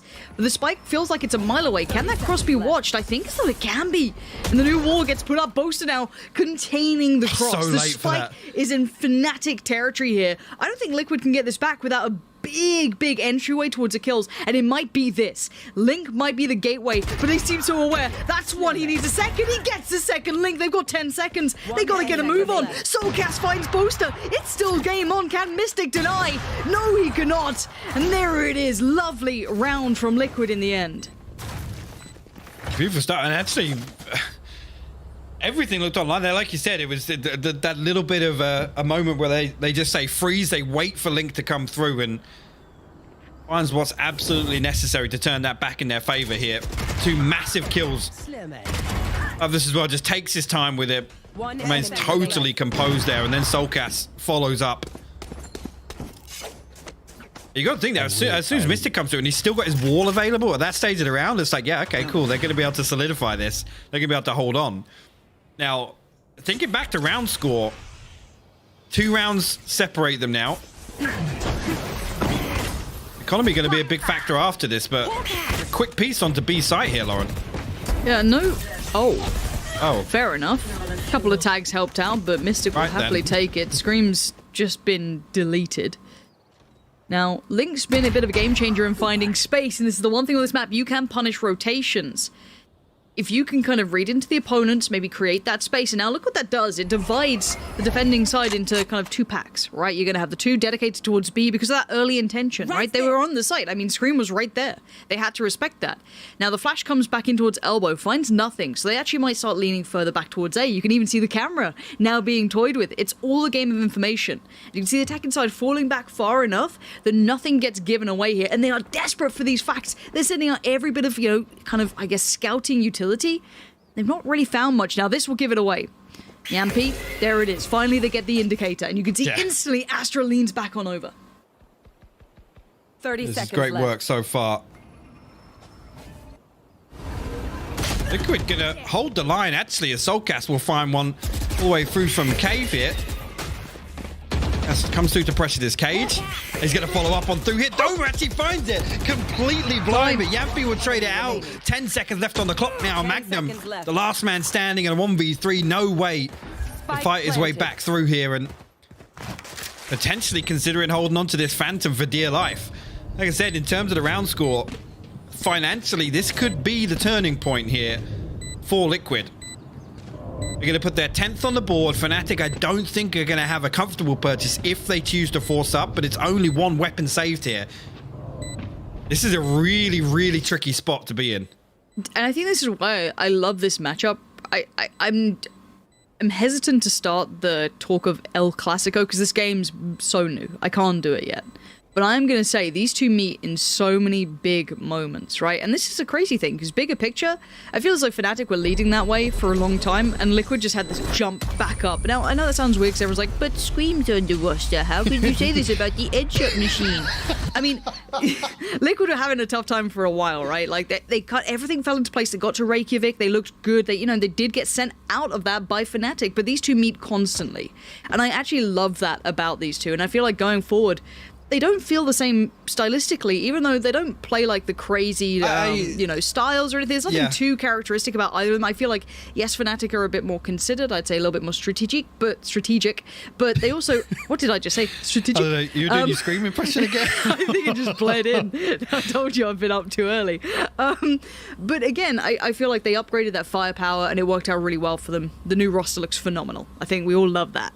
Now, Liquid, kind of same thing, right? Yampy came in, upgraded the firepower. They're not too heavy leaning in either category in my mind. They're a really well-rounded set of teams. So I love the fact this rivalry is brewing, right? I can see it in the future continuing to be this case if they keep rising at the same time. Yeah, I said this was going to be an interesting purchase, and I think it is. Maybe not for the reasons I was expecting, because Boaster has an operator. Well, elsewhere, I mean, pretty much tapped out, and not for you two either. A couple of light armors dotted across the board for FNATIC. So like I said, this could be the turning point here. This will tie the game up, and FNATIC have nothing else left. Find the weak point and okay. break it. Slightly unnerving, I guess. The man wasn't even known for his AWPing in CS back in the day, even on HLTV. I mean, I think it was his like 12th most used gun after like a CZ and a Deagle. It's not something that I instantly look to when I think of Boaster, but hey, if he's been grinding on it, no worries. Like, I remember seeing like Dupree suddenly leaning towards the AWP in CS. It was a great look. Now, Flash and Seeker's combo going to make it harder to deal with, give him time to kind of isolate those players on the site, and Magnum has been exactly that, isolated, but he still builds himself out. What? Magnum! Down A. That's 2 massive wins. It brings it to a 3v3 here. Very doable for FNATIC. Spike actually down in the open, but Link in that lurk. Gonna find Mystic now. He's gonna come across and regroup with the rest of his teammates. Spike still needs to be recovered. And actually Durka's gonna respond, brings it to a 2v2. You see Soulcast. Soulcast has gone all the way through. Look at his positioning though. There it is, found. Link has been flanking them so often. He has been a constant nuisance through middle, whether it be in tube, whether it be through elbow. Link is always there. Between him and Soulcast, these two are worth their weight in gold. Soulcast has been creating so much space, so many kills coming their way. Link's frags, though, 15, right? But those 15 have been round changes, in deficits, in number disadvantages. He has constantly found that space. I mean, I talked about it in the first half when I was looking towards Magnum. Link has done exactly what I was talking about in terms of expectations for this lurking role.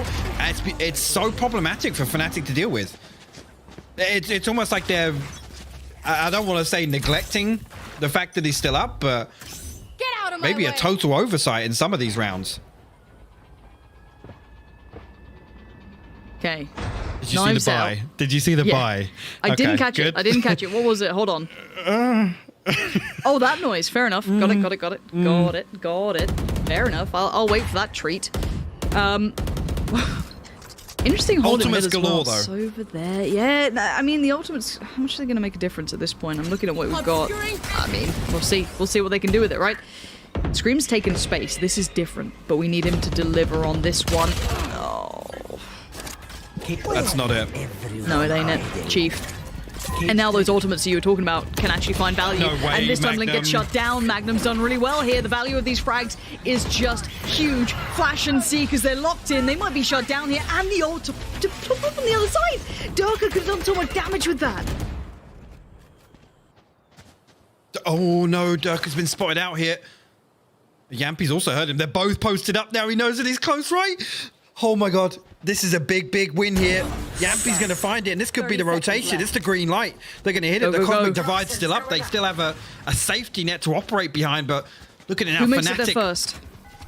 Dashing across towards B. The Recon Bolt maybe going to try and sell a bit of a fake back towards A. Magnum's there, dude. He's on the pillar, though. They have to just run in. If they want to spike one, they've got to go in. They can't hold back. Now Mystic's going to take all the attention, allow Magnum to swing out from the pillar. And Mystic going to drag Yampy down to the depths with him. 4 seconds, there ain't no time. Soulcast has been excellent, but this is even beyond him. Rotation, Soulcast is still putting up numbers. But the numbers that matter was the clock.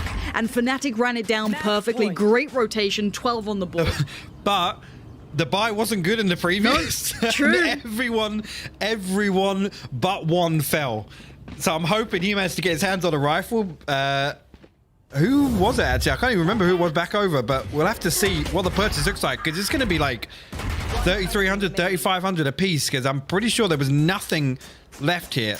Okay, they've got rifles. It's way better than I was thinking, actually, yeah. Yeah, they're golden. Don't worry about it. No stress, no worries. I was worried. I know you were. I was worried for you. Mentally, me today, chilling out. The sloth. Right. At this point, 3-2 split. 2 working mid, maybe towards double door.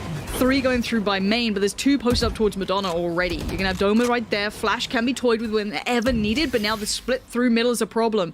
It kind of negates a little bit of that Viper wall's safety. It kind of allows you to creep in. And speaking of creeping in, look at this. Doma gonna slice through Liquid. Link and Soulcast down. This is FNATIC like they want the close of Boaster.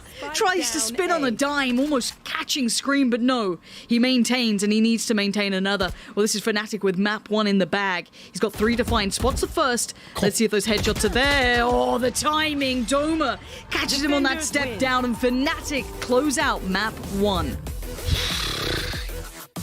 Finally. I mean, I got to say it, that got a little dicey in the second half. At least, I mean, the map went the distance, right? 13-11 the scoreline, and definitely not what I would have been set up for with how that kind of played out in the first half there, Lauren. A great response from Liquid on their attacking half. A couple of players, I'll say key players coming online when they needed to in the second half. But Soulcast, man, I mean, I was going to talk about it on the desk. This is a guy for me that's had a shaky story so far throughout Valorant. Now with this change here on Sky, I'm so excited to see him deliver exactly what we've just seen there on Breeze, which is just self-sufficient fragging power.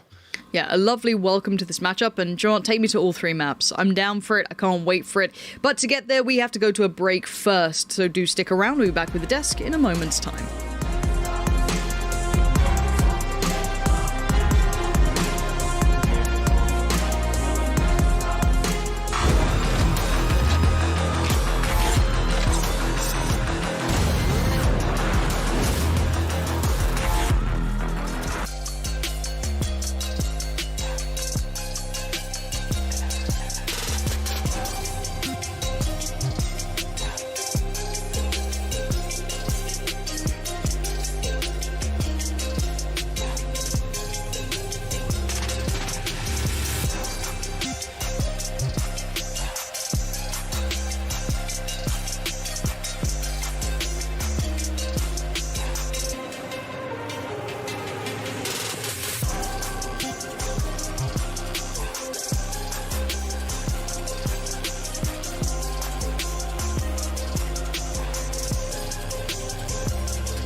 The money in the bank.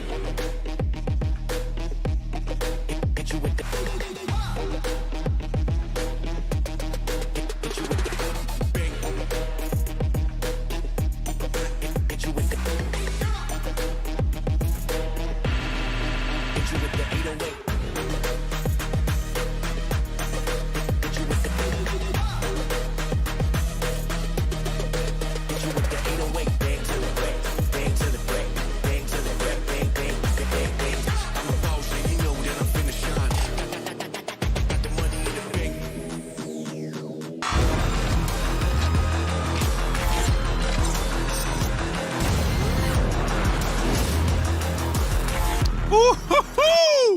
I mean, it doesn't get better than that. You couldn't have asked for a closer game to kickstart this whole thing. I mean, it's a bit of a feels bad man moment for Soulcast, right? Almost dropping 30 kills and still coming up a little short. Of course, FNATIC taking that one away. And joining me back on the desk, we've got Lothar and Hypoc here as well. Lothar, you and I were talking away during that game. Firstly, I want to start with Team Liquid, man. They did some interesting stuff on their attacking side. I would love to hear your thoughts on that.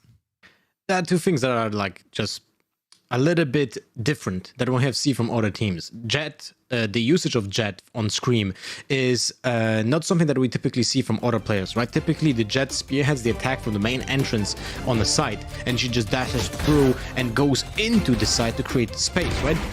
Scream is trying to do that, but from a different angle. He's like the semi-lurker for the team. We have seen him go through A-holes a lot for the tube, right? Or through mid to B entrance from the side of the tunnel and dash from that angle, which creates a lot of uncertainty for FNATIC, but also it didn't push through the main entrance enough, right? And without Soulcast, this would even fall more apart because he was giving, you know, a hell of a performance on the new patch Sky, because he was basically a new duelist to get and compensate that lack of Jet on the main entrance. So in general, I feel like Liquid performed not the best on attack, and I think that was the culprit because of the new and innovative approach to the attack that they did. Yeah, man, it almost felt like, you know, it's one of these things where you sit there and you go, oh, that's an interesting, you know, it's a cool idea, but I don't think we really got to see it working how maybe it was intended, right? And it felt like whenever Scream would fall short, if ever he was dying on this semi-lurk, as you put it, then the round would often turn sour. Right there at the end, they had to leave the A site, they had to go back into like a late B play, and the whole thing fell apart. Look, we got all the stats here as well. As mentioned, Soulcast had an incredible game. Over on the FNATIC side, we were looking at guys like Boaster. His Astra was pretty filth. Hypoc, was there anything about FNATIC? You know, we've spoken about Liquid. What were kind of your takeaways for the FNATIC squad here on this map? I mean, I was looking towards Magnum in particular, like I said early on throughout that cast, to be kind of that late round piece of the puzzle for FNATIC, and I don't think really they had to lean on it too often. We saw actually Link, conversely, on the other side for Liquid, become that factor, but statistically, it's really interesting to take a look at the way this actually matched up. I've just seen it update here, and I'm guessing this is probably a typo because Soulcast came through with 52% headshot percentage on that map there across, which is just insane. I mean, he was looking so crisp with the Vandal, and honestly, like I said, with this patch in particular, with a couple of the changes to these agents, Soulcast on Sky is one I've been most excited to see. Yeah, man. I mean, for me, like one of the big kind of turning points in that game was when Durka gave us that like incredible, you know, thrifty round with the Sheriff over towards the A-bomb site. Like, had no business winning it. I think he was 1v3 when that begins. Correct. It just felt like, you know, on the FNATIC side, we kind of had anyone being able to step up. And for Liquid, I was really looking at like Soulcast and Yampi to have a lot of the impact. Guys like Link, even though they were playing well, he was kind of off, you know, on those lurk responsibilities a lot of the time. So it felt like he was kind of hamstrung in terms of how much he could actually provide later in the round. I would love to hear your thoughts, you know, like just to kind of set us up for coming back to set up this next game. What do we need to see more from for Liquid to save this series? Well, the thing is, in the close qualifiers, that was one main like criticism of Liquid approach to the games they had. They were always on attack, looking a little bit uncertain of what they want to do. It looked a little bit better on Breeze, but on Ascent, fortunately, they will not play Ascent today, but on Ascent and Haven, the attacks were always like, oh, we're going to brute force our way through this angle, and that's it. And if that fails, they have no plan B to fall off. There's no contingency. You know, so they tried, the contingency plan, exactly, Hypoc. So they were always like trying to brute force the way, and that works great for Soulcast because he is less dependent on his teammates now. He can just flash for himself and just be the star player as well, which is insane. Because I remember certain Twitch chat members calling out Soulcast for bad performance in the past, right? So look at that. Soulcast is really showing up, and I feel like he's benefiting from the patch changes so much. So for me, Liquid, you have to, the team has to be very on point, and in comes like they have to be crisp when it comes to what do we do on attack. Defense is working well for them, even when they don't win so many rounds, which is okay on Breeze. Yeah, no, I mean, I completely agree, man. And you know, when those brute force rounds do fall apart, you need to have a contingency. Right now, we're not going to learn from Liquid's mistakes. We're going to brute force right on through a break. But when we get back, we're going to have the pre-show and that second map between Liquid and FNATIC.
Team Liquid's pick was anything but a breeze, and it's left them in a bit of a bind. FNATIC now moving on to their map pick, and yeah, I am getting a little bit worried for the Liquid guys. I don't know if that's a sentiment that you would share here, Hypoc, but I'd love to hear your thoughts.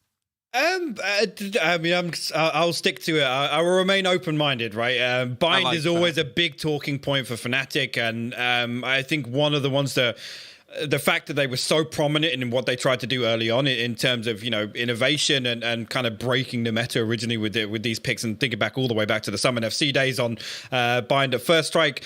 But this is one that time and time again, both of these teams come back, and the anti-strat kind of intentions are always, it's so amazing to watch, right?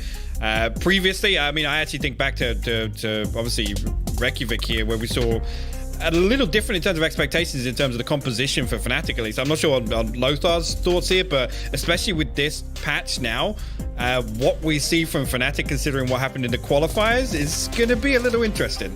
The thing is, Fnatic now on Bind, they don't play Raze, and that one of the reasons why is because Raze became a little bit weaker on this patch, right? The Bombot is for 400 credits, the ult is for 8 charges instead of 7 or even 6 like it was in the first iteration of Raze, but now they play with Jett, right? So it's Cypher, Jett, Sage, Sova, Viper. That's that's what I'm talking about. There's Astra, Breach, Brimstone, Sova, Viper. That's the lineup for Bind. And the thing is, they don't know much about Liquid approach to Bind because they didn't see them play it. Right? Correct, yeah. That's the thing. The Liquid didn't play yet on Bind, so Fnatic has to approach something new, maybe something odd, and they will have to think on the spot, what do we do with that? We have talked a lot about in the pre-show about the Bind from Fnatic, right? The triple smoke composition. I talked about the way they play with the one-ways and intervals on A short and on the on showers as well with the Viper's smoke. So how Liquid will approach the defense from Fnatic is going to be the pivotal point of the series, because so far in the past week Fnatic struggles on attack, and we have seen that also on Breeze in the previous map. So what they will do to counter that very defensive lineup from Fnatic is going to be the big point. Yeah, I mean, to try and like set us up on this subject of, the agents that we're going to see, I think in that sense, Liquid are in a kind of interesting spot, right? As you say, Fnatic don't really know what they're ready to run into here. Last time that we even saw these teams face was like over a month ago now. Yeah. So like things have changed a good deal since then. Even looking at guys like Yampi, switching off of Jett more and more. As mentioned, you've got like the Raze changes for Fnatic. So there's a lot of like moving parts here, and I'm curious what the mind games are going to be between the teams. I'm actually, Harry, you made a really good point there. It's funny that in this matchup now, Liquid almost become the dark horse in terms of expectations, right? Usually we'd always look back to, oh my God, Fnatic are playing Bind. Are they going to switch the comp up? What are they going to show us now? And actually here, it's almost like, well, Liquid have maybe seen a few snippets of information and maybe got a feel for what's going to happen here, but they're the ones that potentially can spin this in their favor, right?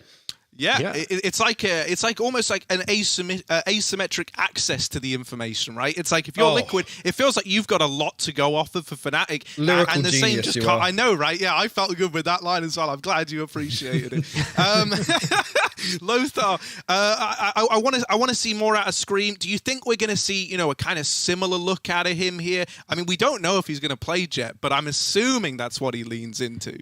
If he's going to play Jett, I don't think he will have the same approach to Bind as he had on Ascent and on Breeze, because there's just not many ways of doing an attack on this map. You can't really be the semi-lurker that we had seen him on those maps. So hopefully we're going to see a little bit maybe different approach, or maybe even Yampi goes back on Jett. Who knows? Okay, well, I tell you what, we're going to get our answers pretty quickly. Look, we got the agent select ready, and I'm really looking forward to seeing what comes of this.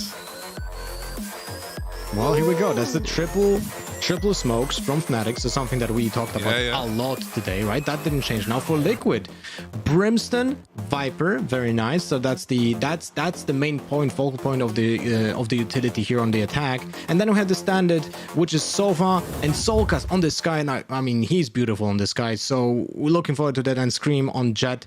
It looks pretty standard, but it's a very powerful comp. It's one of the iterations essentially of the Fnatic comp that they played in the past, right? It's just with Jett instead of Raze, and that's about it. Go to site and then force people out with the utility and try to play post plant if possible. But we didn't see any post plant so far in this match. Yeah, right. Yeah, no, that was something that we noted. It was a lot of Viper fighting within the site and playing the trade game instead. So that is an interesting thing to note. I cannot wait to get this game started, and I don't think we have to wait that much longer. Team Liquid versus Fnatic, the second map. We're heading into it now. Hypoc and Pansy, the wonderful duo. Take it away. You know what? Can we keep him? I quite like him. He's a cheerful one, isn't he? He's got a lot of energy. He's come in, and he's very pleased to be here, it seems. So, absolutely love having Harry around. He's got more puns than I have, which is honestly a gift at this point. But we are going to be jumping into the game as soon as it looks like the players are ready to go, so we can get off of these faces and get into the game. There it is. Let's have a little peek as to what's been going down. Hypoc, your thoughts leading into this? I know you guys kind of had a quick chat on the desk about it. You kind of talked through it. Anything that's standing out to you now? I'm surprised to not see a big adjustment in terms of the composition here, but I'm waiting to see what Liquid do with this, right? And how they decide to take control. Because, again, eyes go towards Scream and Soulcast, right? Soulcast had a fantastic map 1. Magnum actually going to be creeping out here, getting a little overzealous. Deploying drone. And fishing for that information. And actually going to follow up with the Owl Drone here. So Liquid with a good opportunity to find themselves an advantageous fight on a site. Oh, I like this push up from Boaster though. That's a really great reaction. He got noted towards Lamps, and he knew that Sky could kind of maybe clear that. The smokes were there. He kind of leant closer to it, brought that frenzy to a great range. And now the 3 players for Liquid are maybe leaving themselves a little bit vulnerable here. Doma wanted on the action too, gets a bit aggy on it. And look at FNATIC. This is really nice fight being taken by them. I was worried after that first pick that maybe they got the tempo wrong on it a little bit, but no. Lovely recovery between Boaster there. It's great as well because both teams pause after that. The Owl Drone comes through showers, and actually Boaster, I guess that internal clock, right? It's like, there's going to be 2 posted up, right? The Owl Drone's going to be protected by 1 more. Straight away pivots on to be aggressive on short, and he's rewarded massively for it. Finds the 2 key stakeholders, right, as part of this execution on the pistol round, which is Soulcast and Scream. Oh, spot on. Wow, love a bit of that. Right, what's the buyback in looking like for Liquid? It can't be too much, right? Maybe Sheriff's a Ghost, no armor, light utility, if any at all. Very, very, very small amount. So, apart from Scream, who's gone in a little, but I mean, again, you're trying to kind of build yourself up, get that ult online as quick as you can, but good start here for FNATIC. So we've got a timeout coming in. Unless I can't count anymore.